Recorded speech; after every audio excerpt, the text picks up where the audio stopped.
হাই। হাই। কালি পিজিৰ মালিকে কিবা কৈছে নেকি? মালিকনীহে। অঁ, মালিকনীয়ে কিবা কৈছে নেকি? ৰাতিৰ গুৱাহাটীখন বেয়া বুলি কৈছে, সোনকালে ঘৰত সোমাব কৈছে। ঘৰ নে পিজি? পিছে মোক ইমান দামী গিফ্টটো কিয় দিলে? কালিৰে পৰা সুধিম বুলি সুধিবই পৰা নাই। আচলতে সুবিধা পোৱা নাই। প্ৰথম কথা, তুমি মোক আপুনি বুলি মাতি বুঢ়া নহযাবা। মই তোমাতকৈ 3 বছৰমানহে ডাঙৰ।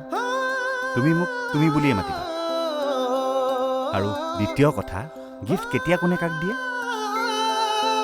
যেতিয়া কাৰোবাক ভাল লাগে।